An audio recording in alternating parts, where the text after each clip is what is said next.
April 14ರಂದು ರಾಜ್ಯದಲ್ಲಿ ಪ್ರಧಾನಿ ಮೋದಿ ಪ್ರಚಾರ ಬೆಂಗಳೂರು ಉತ್ತರ ಕ್ಷೇತ್ರದ ವ್ಯಾಪ್ತಿಯಲ್ಲಿ ರೋಡ್ ಶೋ.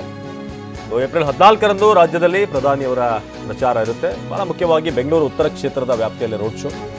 ಹೆಬ್ಬಾಳ ಬ್ಯಾಟರಾಯನಪುರದಲ್ಲಿ ಮೋದಿ ರೋಡ್ ಶೋ ನಡೆಸಲಿದ್ದಾರೆ.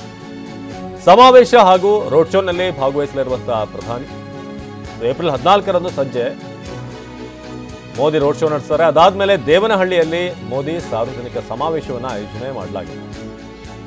ಚಿಕ್ಕಬಳ್ಳಾಪುರ ಲೋಕಸಭಾ ಕ್ಷೇತ್ರದ ವ್ಯಾಪ್ತಿಯಲ್ಲಿ ಬರುವಂತಹ ದೇವನಹಳ್ಳಿ ಅಲ್ಲಿ ಸಮಾವೇಶವನ್ನು ಆಯೋಜನೆ ಮಾಡಲಾಗಿದೆ. ಸೊ ಬೆಂಗಳೂರು ಉತ್ತರ ಕ್ಷೇತ್ರದ ವ್ಯಾಪ್ತಿಯಲ್ಲಿ ರೋಡ್ ಶೋವನ್ನು ನಡೆಸಲಿದ್ದಾರೆ. ಸೊ ಇಲ್ಲಿ ನಿಮಗೆಲ್ಲ ಗೊತ್ತಿರೋ ಹಾಗೆ ಶೋಭಾ ಕರಂದ್ಲಾಜೆ ಇದ್ದಾರೆ ಒಂದು ಕಡೆ, ಇನ್ನೊಂದು ಕಡೆ ಡಾಕ್ಟರ್ ಕೆ ಸುಧಾಕರ್ ಚಿಕ್ಕಬಳ್ಳಾಪುರದ ಅಭ್ಯರ್ಥಿ. ಸೊ ಇವರ ಪರವಾಗಿ ಹೆಚ್ಚಿನ ಬಲ ತುಂಬುವಂಥ ನಿಟ್ಟಿನಲ್ಲಿ ಈ ಪ್ರಚಾರವನ್ನು ನಡೆಸಲಾಗುತ್ತೆ. ರೋಡ್ ಶೋ ಸಮಾವೇಶ ಇರುತ್ತೆ.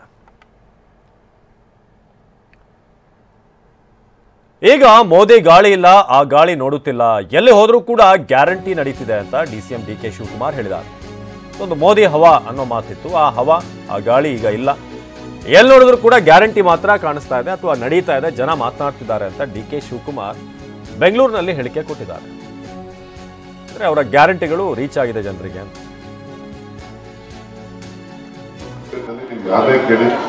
ಅವನು ಟೈಮ್ ಡಿವೋಟ್ ಮಾಡಿದಷ್ಟು, ಅವನು ಡೆವಲಪ್ಮೆಂಟ್ಗೆ ಕೊಟ್ಟಷ್ಟು ಬೇರೆ ಯಾರಿಲ್ಲ. ಇಲ್ಲಾಂದ್ರೆ ಈಗ ಲಾಸ್ಟ್ ಟೈಮ್ ಎಲ್ಲರೂ ಮೋದಿ ಗಾಳಿ ತುಂಬಿಕೊಂಡ್ರು. ಈಗೇನೋ ಮೋದಿ ಗಾಳಿ ಇಲ್ಲ ಬಿಡಿ, ಎಲ್ಲೋ ಗಾಳಿ ನೋಡ್ತಾ ಇಲ್ಲ. ಎಲ್ಲೋದ್ರು ನಮ್ ಗ್ಯಾರಂಟಿ ಇದೆ, ದೊಡ್ಡ ಗಾಳಿ ನಡೀತಾ ಇದೆ, ನಮ್ದೇ ಗ್ಯಾರಂಟಿ ನಡೀತಾ ಇದೆ. ನಮ್ಮ ಸ್ಟೇಟ್ ಅಲ್ಲಿ ನೀವು ಯಾರೇ ಕೇಳಿ ಅವನು ಟೈಮ್ ಡಿವೋಟ್ ಮಾಡಿದಷ್ಟು, ಅವನು ಡೆವಲಪ್ಮೆಂಟ್ಗೆ ಕೊಟ್ಟಷ್ಟು ಬೇರೆ ಯಾರಿಲ್ಲ. ಇಲ್ಲಾಂದ್ರೆ ಈಗ ಲಾಸ್ಟ್ ಟೈಮ್ ಎಲ್ಲರೂ ಮೋದಿ ಗಾಳಿ ತುಂಬಿಕೊಂಡ್ರು.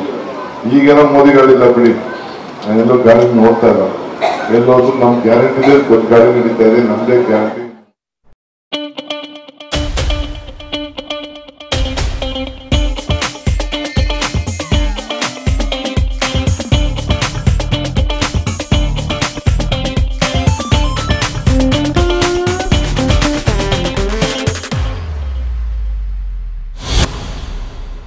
ಇನ್ನು ಈ ನಡುವೆ ತುಮಕೂರು ಲೋಕಸಭಾ ಅಖಾಡದಲ್ಲಿ ಒಂದು ಬಹಳ ಇಂಟ್ರೆಸ್ಟಿಂಗ್ ಡೆವಲಪ್ಮೆಂಟ್ ಆಗಿದೆ. ಅಲ್ಲಿ ಅಖಾಡದ ಒಂದು ಹೊಸ ಟ್ವಿಸ್ಟ್ ಇದೆ.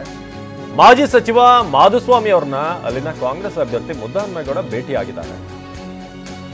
ಜೆ.ಸಿ. ಮಾಧುಸ್ವಾಮಿ ಈ ಬಾರಿ ಟಿಕೆಟ್ ಸಿಕ್ಕಿಲ್ಲ ಅಂತ ಬಹಳ ಒಂದು ಅಂತರವನ್ನು ಕಾಯ್ದುಕೊಂಡಿದ್ರು. ಈಗ ಮುದ್ದಹನುಮೇಗೌಡರು ಹೋಗಿ ಅಲ್ಲಿ ಭೇಟಿಯಾಗಿದ್ದಾರೆ, ಮಾತನಾಡಿದ್ದಾರೆ.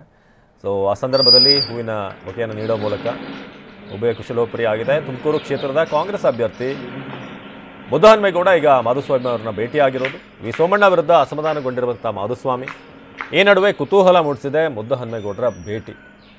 ಸೊ ಬದಲಾದಂಥ ರಾಜಕೀಯ ಪರಿಸ್ಥಿತಿಯಲ್ಲಿ ಮತ್ತೆ ಕಾಂಗ್ರೆಸ್ಗೆ ವಾಪಸ್ಸಾದರು ಮುದ್ದಹನುಮೇಗೌಡರು. ಟಿಕೆಟ್ ಕೂಡ ಸಿಕ್ತು. ಆದರೆ ಇತ್ತ ಸೋಮಣ್ಣ ಮತ್ತು ಮಾಧುಸ್ವಾಮಿ ನಡುವೆ ಫೈಟ್ ಇತ್ತು. ಆದರೆ ಈಗ ಕಾಂಗ್ರೆಸ್ ಅಭ್ಯರ್ಥಿ ಮುದ್ದಹನುಮೇಗೌಡರೇ ಬಂದು ಅಲ್ಲಿ ಮಾತನಾಡಿದ್ದಾರೆ. ಸೊ ಸ್ವತಃ ಯಡಿಯೂರಪ್ಪನವರೇ ಬಂದು ಮಾಧುಸ್ವಾಮಿ ಮನೆಗೆ ಬಂದು ಮಾತನಾಡಿ ಎಲ್ಲ ಸಮಾಧಾನ ಮಾಡಿ ಪ್ರಚಾರಕ್ಕೆ ಬನ್ನಿ ಅಂತ ಹೇಳಿದಾಯಿತು. ನಾನು ಪ್ರಚಾರದ ಬಗ್ಗೆ ಯೋಚನೆ ಮಾಡ್ತೀನಿ ಅಂತ ಹೇಳಿದರು ಆಗಲೂ ಕೂಡ.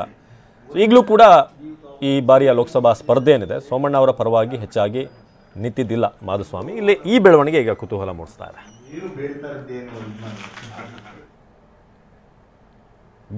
ಗೋ ಬ್ಯಾಕ್ ಅಂದರೆ ಪಕ್ಷದಿಂದ ಹೊರಕ್ಕೆ ಅಂತ ಸಂಸದ ರಾಜಾ ಅಮರೇಶ್ವರ್ ನಾಯಕ್ ಎಚ್ಚರಿಕೆ ಕೊಟ್ಟಿದ್ದಾರೆ.